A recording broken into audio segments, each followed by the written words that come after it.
dipisahkan kemudian.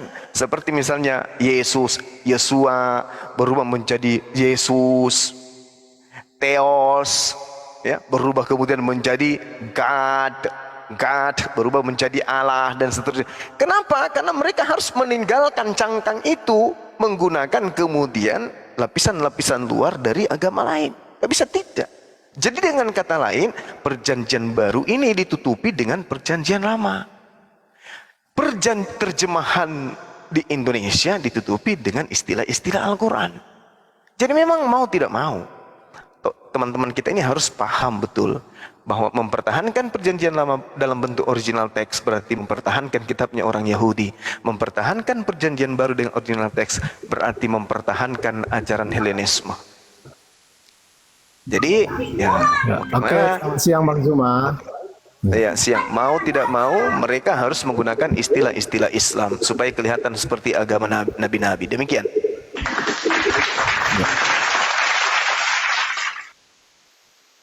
Ya, dari narasi Bang Zuma tadi, saya pengen cuma tanya satu ya. Apakah Allah yang di dalam Al-Quran itu sama dengan Allah yang di Perjanjian Lama dalam kitab Kristen? Iya, baik. Baik, pertanyaan yang sangat bagus. Islam itu mengajarkan bahwa seluruh nabi yang datang diutus oleh Tuhan pencipta langit dan bumi itu mengajarkan kemudian tauhid, satu Tuhan, tak ada Tuhan lain. Tuhan yang datang kepada Nabi Muhammad sallallahu alaihi wasallam adalah Tuhan yang pernah datang kepada Nabi Ibrahim, bahkan Nabi Adam. Fatalaqqa Adamu min rabbih kalimatin fataba alaihi, bahwa tidak ada Tuhan kemudian selain Tuhan yang pernah datang kepada Nabi Adam, Tuhan yang pernah datang kepada Nabi Ibrahim, Tuhan yang datang kepada Nabi Musa, Daud, Salomo, Isa, dan juga baginda Rasulullah Muhammad SAW adalah Tuhan yang sama, Rabbus samawati wal ard. Sedangkan Tuhan yang datang kepada penulis-penulis Bible adalah roh-roh bertanduk 7 dan bermata 7. Beda dengan Tuhan yang datang kepada nabi-nabi Israel. Pahami itu, silakan. Iya, kalau saya melihat terjadi perbedaan yang sangat besar antara Allah di Al-Quran dengan Allah di Perjanjian Lama. Loh, kok kamu yang mewakili Perjanjian Lama sih? Karena saya Kristen. Ya, Perjanjian Lama itu kitabnya Yahudi, Ya, bukan oke. kitabnya Kristen. Oke, terlepas dari kitab Yahudi atau Kristen, tetapi di situ sangat berbeda. Kenapa saya bilang berbeda? Kalau di Alkitab, terutama kita baca di Kejadian itu, digambarkan di situ bahwa Allah menciptakan manusia segambar. Emang ada kata Allah di Bible, bro? Oke, kita ganti Yahweh. Yahweh mengatakan. Ya udah beda udah kalau Yahweh. Ya, oke. Yahweh mengatakan dia menciptakan segambar dan serupa dengan dia. Itu yang pertama. Dan yang kedua, di Perjanjian Lama juga saya baca dulu di Kejadian itu Allah sudah turun menjadi manusia dalam bentuk manusia ketika dia bergulat. Yahweh. Ya, Yahweh. Oke, Yahweh. Sorry. Sebenarnya penggunaan kata Allah sendiri kan dalam gereja mula-mula sebelum Islam ada itu udah ada ya. Cuman kalau Anda mengklaim itu ya silakan, nggak apa-apa. Di situ Kejadian 32 ayat 1 sampai 2. Salah lagi Kristen Arab yang klaim, yang niru Al-Quran. Salah lagi loh. Oke. Kejadian 32 ayat 1 sampai 2 di situ menyatakan pertemuan Yakub dengan Allah dan terakhir dibuat tempat itu tempatnya menjadi Mahanaim. Jadi di dalam Perjanjian Lama sendiri di Kejadian sudah menyatakan Allah itu sudah turun menjadi manusia ketika dia bergulat dengan Yakub. Dan perbedaannya tadi, setahu saya, kalau di Al-Quran itu tidak ada yang bisa menggambarkan atau serupa dengan Allah. Tetapi kalau di Perjanjian Lama, di kitab ini, dinyatakan bahwa manusia itu segambar dan serupa dengan Allah. Jadi, dua perbedaan yang besar ini saya rasa berarti Perjanjian Lama di Alkitab itu tidak ada kaitannya dengan Al-Quran. Betul atau tidak, Bang Zuma? Oke, baik. Saya kasih pengajaran kepada saudara gratis tanpa perpuluhan. Satu hal yang perlu saudara pahami. Dua ucapan yang Anda bawa, kalimat yang Anda bawa, yang menurut saya itu menandakan Anda sangat awam dalam hal ini. Yang pertama, seingat saya Anda mengatakan Tuhan datang bergulat sama Yakub. Itu dibantah kemudian oleh Tuhan itu sendiri, bahwasanya tidak ada orang yang bisa memandang Tuhan dapat hidup. Keluaran 33 nomor 20. Jadi yang datang kepada Nabi Yakub itu adalah malaikat. Mari saya kasih contoh kepada saudara, Kejadian 22 yang saya bawakan tadi. Apa yang dikatakan Silakan kemudian di sana? Datanya bahwa itu Yakub. Datanya Bang. Silakan. Dengarkan saya dulu. Nanti akan saya buktikan kepada saudara. Ketika kemudian malaikat datang kepada Nabi Abraham alaihissalam, apa yang dikatakan? Qara. Siapa yang berkata? Siapa yang berucap di sana? Tuhan atau malaikat? Qara, malak Elohim. Qara, malak Elohim. Berkatalah malaikat Tuhan dari langit kepada Abraham. Apa katanya? Abraham, Abraham. Sahut daripada Abraham setelah menjawab, ya Tuhanku. Siapa yang dipanggil Tuhan oleh Abraham di situ? Malaikat. Pengantar kalimat daripada Kejadian 2 nomor 1. Qara malak Elohim. Berkatalah, berfirmanlah malaikat Tuhan kepada Abraham. Abraham, Abraham. Abraham menjawab, ya Tuhanku. Makanya Yesus berkata di dalam Yohanes 10 nomor 34, 35, 36, siapapun yang diserahi tugas untuk menyampaikan firman, maka dia adalah Allah. Malaikat dipanggil oleh Abraham, ya Tuhanku. Padahal malaikat yang berfirman. Terkait dengan Yakub, di situ diterangkan di pengakuan Tuhan sendiri. Anda sabar sedikit. Coba Anda buka di Keluaran 33 nomor 20. Apa yang dikatakan Tuhan terkait dengan dirinya? Bahwa sesungguhnya Tuhan berfirman kepada Nabi Musa alaihissalam. Apa kemudian perkataan Tuhan kepada dia? Di situ dijelaskan kemudian, tidak akan ada manusia yang bisa melihat aku dan ia dapat hidup. Lalu bagaimana dengan Yakub? Ternyata yang datang kepada Yakub itu sudah pasti malaikat. Kenapa demikian? Karena kalau bukan malaikat maka Yakub pasti mati. Kok bisa? Karena Tuhan mengatakan, firman Tuhan berbunyi, engkau tidak tahan memandang wajahku, sebab tidak ada orang yang memandang aku dapat hidup. Yakub tidak sedang memandang, Yakub bergulat. Kenapa enggak mati? Kenapa enggak mati?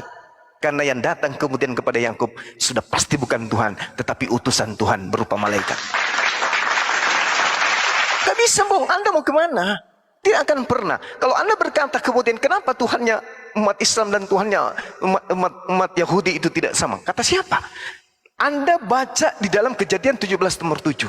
Wahai Abraham, aku akan mengadakan perjanjian kekal denganmu, dengan anak-anakmu, dengan keturunanmu, secara turun-temurun, bahwa aku akan menjadi Tuhan mereka, Tuhan anak-anakmu dan Tuhan keturunanmu secara turun-temurun, dan ini adalah perjanjian kekal. Wa may yarghabu an millata Ibrahim illa man safiya nafsah wa laqad istafainahu fid dunya wa innahu fil akhirati laminas shalihin. Ini Allah mengatakan, dan orang yang membenci ajaran Ibrahim hanyalah orang yang memperbodoh dirinya sendiri, dan sungguh kami Tuhan telah memilih Ibrahim di dunia ini, dan sesungguhnya dia akhirat termasuk orang-orang yang saleh. Isqala lahu rabbuhu aslim qala aslamtu lirabbil alamin.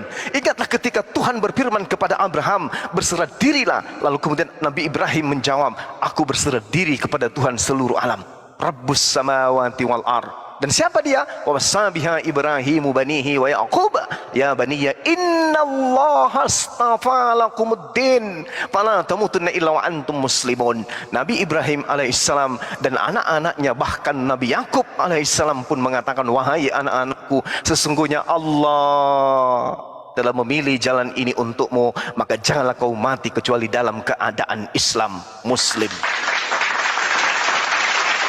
Jadi Al-Quran menarasikan, kitabnya orang Yahudi menarasikan, Tuhan yang kami sembah adalah Tuhan yang sama, karena Tuhan telah mengangkat perjanjian, aku akan menjadi Tuhanmu wahai Abraham, wa sabiha Ibrahimu banihi wa Yaqub ya baniya innallaha astafa lakumuddin fala tamutunna illa wa antum muslimun. Makanya orang Yahudi dan orang Islam beriring sejalan tentang Tuhan.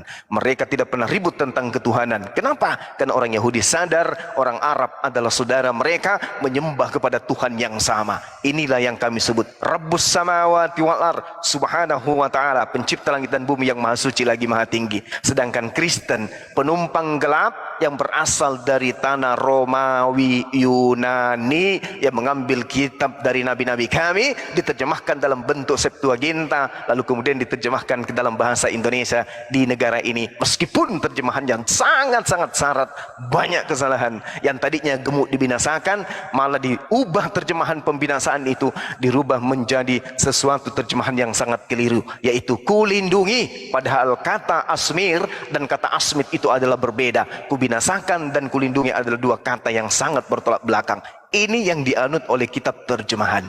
Itu terekam di dalam kitabnya orang Yahudi, di dalam kitab ingat kitab apa itu ya saudara-saudara, dia mengingatnya?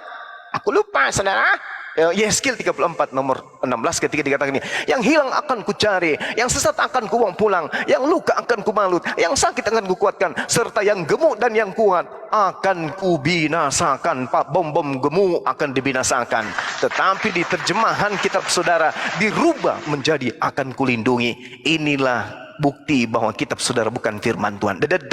Demikian. Lanjut. Ya. Semua yang Anda ucapkan omong kosong ya. Kenapa? Pertama, Anda tidak menjawab poinnya. Kenapa? Saya tadi nyatakan bahwa di Alkitab Kejadian bahwa Allah itu segambar dengan manusia. Anda tidak menjawab karena itu tidak sesuai dengan Al-Qur'an. Yang kedua, Anda mengatakan Yakub itu dengan malaikat. Jadi jelas di sini di ayat 28, lalu kata orang itu, namamu tidak akan disebutkan lagi Yakub, tetapi Israel, sebab engkau telah bergumul melawan Allah dan manusia dan engkau menang. Jadi di sini Anda mempunyai sebuah kebohongan yang sangat besar menyatakan bahwa itu malaikat. Justru data itu yang Jadi, bohong bro. sini, Masa Yakob menang lawan Tuhanmu? jangan Anda. Ya, sekarang giliran saya. Nggak perlu Anda bela guru Anda. Saya menyatakan data ini, fakta loh. Silahkan nanti Anda bantah dengan data. Jangan dengan congor. Oke? Ya.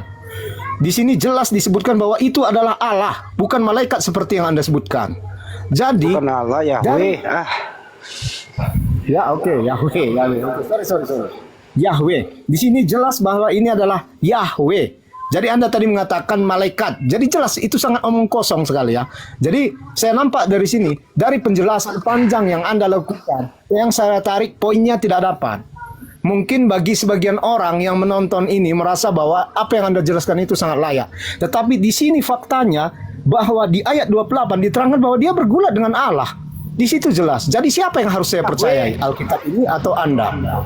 Dia bergulat dengan Yahweh. Ya, oke, sorry. Bergulat dengan Yahweh. Jadi siapa yang harus saya percayai? Alkitab atau Anda? Jadi kalau saya dari sini saya jelas memilih Alkitab ini. Ya. Dan dari sana kalau ditinjau dari Abraham dan Ibrahim, dia mempunyai tempat yang berbeda. Satu di Mekah. Potong dikit. Bentar dulu bro. Kepanjangan loh. Saya mau nanya. Kejadian 32, 24, 30. Bukan dengan Anda tadi. Dengerin dulu Yang bergumul di situ, pergumulan Yakob dengan Yahweh. Pergumulan Yakob dengan Yahweh. Itu Biar saya Bang potong sejenak. Pergumulan Yakob dengan Yahweh yang menang siapa bro? Yahweh atau Yakob? Biar Bang Jawablah. Handi, nanti saya kuliti saya dari bawah, dari mata kaki ku kuliti sampai otak, nanti lihat aja. Silakan bernarasi bebas layaknya Paulus, silakan. Saya ini berdata ya, bukan bernarasi bebas. Di sini silakan. Saya sebutkan tadi. Maaf ya Bang Handi. Kejadian 28 di sana dikatakan namamu tidak akan disebutkan lagi Yakub, tetapi Israel, sebab engkau telah bergumul melawan Allah dan manusia. Di situ jelas dia bukan bergumul dengan malaikat seperti yang Anda utarakan, tapi dia bergumul dengan Allah dan manusia engkau menang. Jadi satu yang Anda nyatakan dia bergumul dengan malaikat adalah omong kosong. Yang kedua, Anda tidak menjawab. Di Alkitab dinyatakan bahwa manusia itu segambar dan serupa dengan Allah. Saya hanya menanya dua poin ini aja. Saya nggak mau menanya ke sana kemari. Saya hanya mau Anda menjawab dua poin ini. Apakah ini benar atau salah? Ya, oke, terima kasih. Oke, baik. Dengarkan teman-teman, saudara-saudara muslim yang ada di bawah, dengarkan. Ini muridnya Bang Handi yang sedang berbicara. Nama saya Bang Suma. Ada dua poin. Tadi satu poin. Gurunya Bang Handi yang bicara. Jangan abangku. Tadi sudah satu poin. Saya ajarkan kepada dia, tapi dia tidak percaya. Saudara Babang ini tidak percaya. Kenapa? Minim ilmu. Teman-teman muslim di bawah catat, dan juga Kristen-Kristen yang tidak percaya lagi dengan gereja, dengarkan saya. Di Kejadian 32, di situ dituliskan memang bahwa Yakub bergumul dengan Tuhan, dengan Elohim, dengan Yahweh dalam konsep Kristen. Dengarkan baik-baik. Di data nomor 1 diterangkan apa? Yakub melanjutkan perjalanannya, lalu bertemulah dengan malaikat-malaikat Elohim. Bertemu dengan siapa? Bertemu dengan siapa? Malaikat. Malaikat Elohim. Terus berlanjut sampai data-data yang selanjutnya. Malaikat ini kemudian bergumul, lalu kemudian disebut Tuhan di sana. Kenapa? Karena malaikat sedang menyampaikan firman. Maka malaikat ini kemudian disebut Tuhan. Mau pembuktian? Catat baik-baik. Tak kasih data supaya Anda waras. Hosea 12 nomor 4. Tolong yang bisa bahasa Ibrani bacakan saya. Lalu kemudian Yakub bergumul dengan malaikat dan Yakub menang.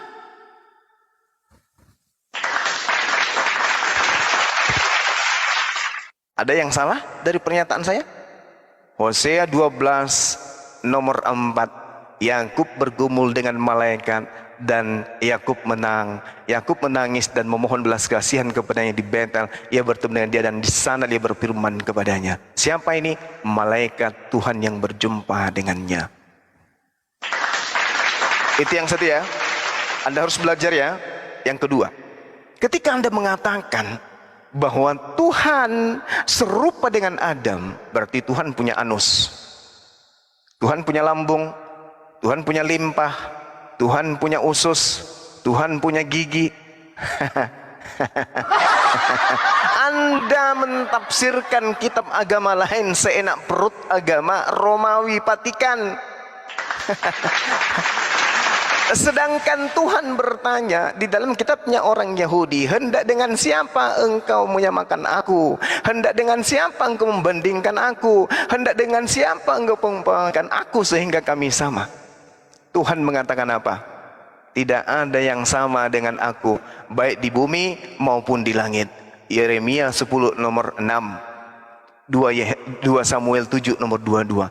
Tidak ada yang sama seperti aku. Tidak ada yang serupa dengan aku. Laisa kamislihi syai'. Jadi Anda menerjemahkan kitabnya orang dengan serampangan. Kenapa? Anda menginginkan Tuhannya Yahudi menjadi bayi. Anda menginginkan Tuhannya Yahudi memiliki nonot. Anda menginginkan Tuhannya Yahudi punya jambut. Anda menginginkan Tuhannya Yahudi punya anus untuk kentut. Lebih baik Anda menuhankan bom-bom. Kalau Anda mengatakan Tuhan serupa dengan bom-bom, lebih baik Anda sembah bom-bom aja sekalian. Karena bom-bom matanya bola, ya, maha besar itu matanya bola seperti bola pingpong. Anda menerjemahkan di kitabnya orang Yahudi, baiklah kami menciptakan Adam serupa dengan kami. Maksudnya serupa dengan gambar kami. Tuhan sudah merencanakan gambaran Adam itu seperti apa. Punya tangan, punya mata, punya hidung, punya telinga, punya mulut, punya leher, punya lambung, punya kaki, punya paha, punya anus, punya nonot, bijinya zakarnya 2. Jari-jarinya 5. Itu yang digambar Tuhan sebelum Adam direalisasikan menjadi ciptaan biologis. Anda harus pahami itu. Jangan Anda mengatakan, marilah kita menciptakan Adam seperti wajah kita, seperti gambar kita. Oh, jangan begitu. Itu ajaran paganisme. Tak ada. Tuhan berkata, Yesaya 46 nomor 5. Hendak dengan siapa kamu hendak menyamakan aku, hendak membandingkan dan mengumpamakan aku sehingga kami sama. Tuhan di dalam bilangan 23 nomor 19. Tuhan Elohim bukan manusia dan bukan anak manusia. Kalau Anda mengatakan ada makhluk sama seperti manusia dan tapi dia bukan manusia, lalu apa namanya itu? Hantu. Hantu sama manusia? Enggak.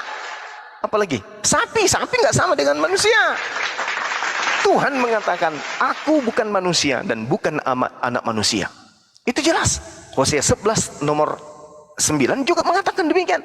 Aku bukan manusia, Tuhan bukan manusia, dan bukan anak manusia. Nah, kalau Anda menyamakan antara Tuhan dengan Adam, berarti dia juga manusia, terbantah. Jadi yang benar adalah, baiklah kami menciptakan manusia serupa dan segambar dengan gambar kami. Artinya Tuhan sudah membuat sketsa lebih awal setelah dia menciptakan Adam serupa dengan gambarnya Tuhan. Maksudnya gambar selayaknya saya menggambar bangunan di atas kertas, saya akan membuat bangunan yang akan saya bangun ini serupa dan segambar dengan gambar yang ada di atas kertas. Itu maksudnya, bukan berarti Adam itu sama seperti Tuhan. Kalau Adam sama seperti Tuhan, berarti Tuhan tidak maha melihat. Kenapa? Adam ketika dia menghadap ke depan, Adam tidak lihat apa yang di belakang.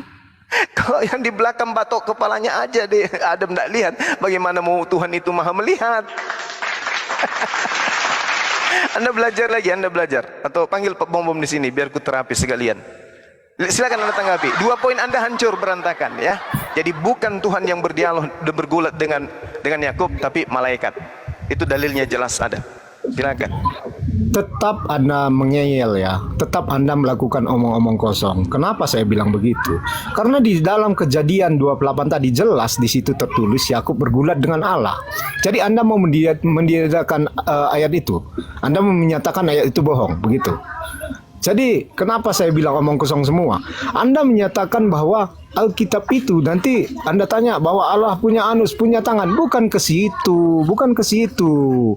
Jadi ketika dinyatakan segambar dan serupa dengan Allah, itu bukan menyatakan sama. Tidak ada kata sama di situ. Segambar dan serupa dengan Allah. Cuman kelebihan Anda di sini, Anda bernarasi mencaplok ke sana, mencaplok ke sini, seolah-olah Anda bernarasi itu dengan sesuai isi Alkitab. Padahal sebenarnya yang Anda sampaikan itu caplok ayat sana, caplok ayat sini, nggak berkaitan sama sekali. Terkadang saya bingung dengan cara Anda menyatakan suatu ayat. Anda sesuka-suka Anda saja mendeskripsikan ayat itu. Anda tidak melihat ayat itu betul-betul dari konteksnya. Sementara Alkitab itu nggak boleh Anda caplok-caplok sebenarnya loh. Saya di sini menerangkan kalau Anda pun baca yang saya utarakan tadi di Kejadian itu tadi, memang di situ dirunutkan bahwa Yakub di situ bergulat dengan Tuhan, dengan Yahweh. Nanti saya bilang lagi saya dengan Yahweh. Jadi kalau di Al-Quran seperti apakah Allah digambarkan? Jangan Anda menggambarkan lagi Allah di Alkitab. Tolong jelaskan Allah Anda yang di Al-Quran. Jangan menggambarkan Yahweh yang di Alkitab gitu. Jadi kalau Anda gambarkan lagi Yahweh yang di Alkitab dengan untuk menjelaskan yang di Al-Quran, itu nggak nyambung sebenarnya. Makanya saya bingung dengan cara Anda. Anda mengait-ngaitkan dengan Pak Bom Bom. Pak Bom Bom itu orang pintar. Saya udah pernah melihat dia. Dia semua yang saya bicarakan, yang saya utarakan, dia berdata loh. Bukan seperti Anda gitu. Jadi saya heran kok banyak kali penonton gini. Padahal Anda nggak berisi Dari ngomongnya. tadi juga udah dibawain datanya, kuclok. Stop, biarin. Biarin Tedore, biarin. Udah Bang, gantian. Lanjut narasinya. Bang Yoma. Oke. Satu pertanyaan yang membuat gigi Anda akan permisi satu demi satu. Kejadian 32 nomor 28. Lalu kata orang itu, namamu tidak akan disebut lagi Yakub, tetapi Israel. Sebab engkau telah bergumul melawan Elohim dan manusia, dan engkau menang. Pertanyaan saya kepada saudara. Lalu kata orang itu siapa? Jawab. Jawab Bang. Orang itu punya pesan kepada Yakub.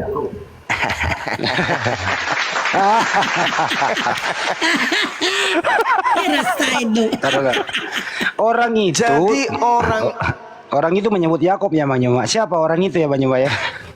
orang itu berkata Yakub bergumul dengan Tuhan dan Yakub menang. Orang ini yang berkata ini siapa? Pak Bom Bom. Pak Bom Bom.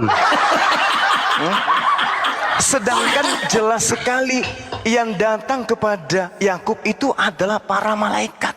Baca nomor satunya. Anda jangan ngeyel kalau diajarin. Yakub melanjutkan perjalanannya lalu bertemulah dengan malaikat-malaikat Elohim dengan dia. Nah, sedangkan ketika Anda membawa data kemudian nomor 28, kata orang itu, namamu tidak akan disebut lagi Yakub, tetapi Israel, sebab engkau telah bergumul melawan Elohim dan engkau menang. Kata orang itu siapa? Bom. Baluap. Ya, Dasar otet pengecut. Jangan biarin nggak apa-apa. Banyuma masih ada. Ini saya terusin ke Dasar Banyuma. lu udah tiga nih ya. Stop dulu Bosti. Bang dijawab. Entar dulu Bang, dijawab saya lanjutkan. Dengerin dulu Bang. Pertanyaannya Bang Juma adalah pertanyaannya Bang Juma, siapa orang itu? Silakan dijawab Bang. Siapa orang itu? Kabur dia. Kalau kabur juga dia ngikut. Kabur dia. Iya. Habis diketawain kabur dia. Jawabannya adalah bom. Kesempatan.